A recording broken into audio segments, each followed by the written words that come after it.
ကြောက်တော့ကြောက်တယ်လေဒါပေမဲ့တရေတဲ့လူကပို့ပြီးတော့ကြောက်စရာကောင်းတယ်ဆိုတော့အမေပဲပြောတာလေအမေဟိုမေချောက်ကြိုင်ပြန်လာပြီ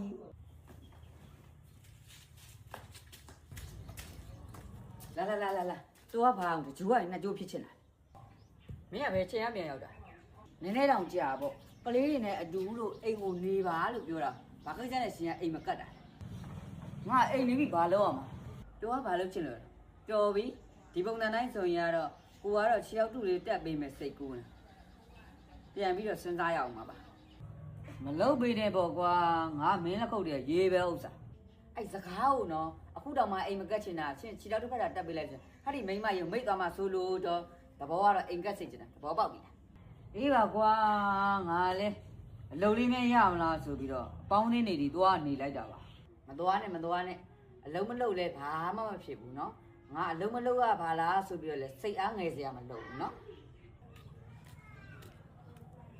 ဟာမာပြီမာလာပြန်လာပြီလားအေးပြန်လာပြီငါတာကြီးရဲ့မေတော့လေဒီကောင်းစီးချုပ်ဝမ်းချုပ်ဖြစ်နေတာဒီဥစ္စာလည်းမကောင်းဘူးဟုတ်လားငါကလေတို့ဘာတို့လဲရဲ့လား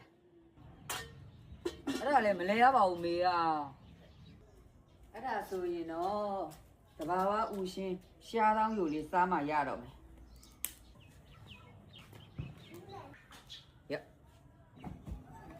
မနက်ခင်းကိုအဲ့ဒီရှားတောင်းလက်ပတ်ယူလေးကိုစားညရောက်လို့ရှိရင်အပူကင်းအစီကြမကြီးယူလေးကိုရေလေးနဲ့ဖြောပြီးတော့တောက်အမေတောင်မှခရီးတွေပါလှည့်ထွက်နေရတော့စီဝမ်းတို့လေးကမမှ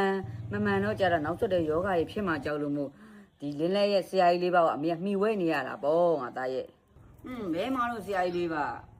အော်အခုအမေပြောနေရှားတောင်းလက်ပတ်ယူမကြီးယူကရမတ်မို့ကစိုးရိုးနီယူအဲ့ဒါဆရာကြီးလေးပါပဲ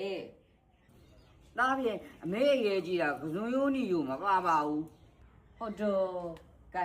ကားပေါ်ပါသွားပြီနေမှာပါအမေကကားပေါ်မအိတ်တက်လို့ဆိုပြီးကစုံရိုးနီလေးကိုရင်းနှီးပူပူလေးနဲ့ဖြောတောက်တာအဲ့ဒါကိုအိတ်ထဲမေ့ပြီးမထဲလိုက်မိဘူး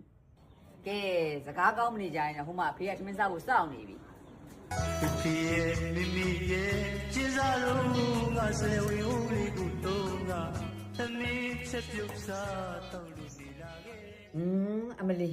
သမင်းစားမယ်တော့မနောက်ဖေးရသွားခြင်းလားပေါ့မင်းဥစားအတော်ဆိုးနေပြီသွားလိုက်တော့စိုးတယ်ညကြမှာကိုလေရှင့်ကိုလေလုံးနဲ့ကိုမှုတ်ထုံမှာ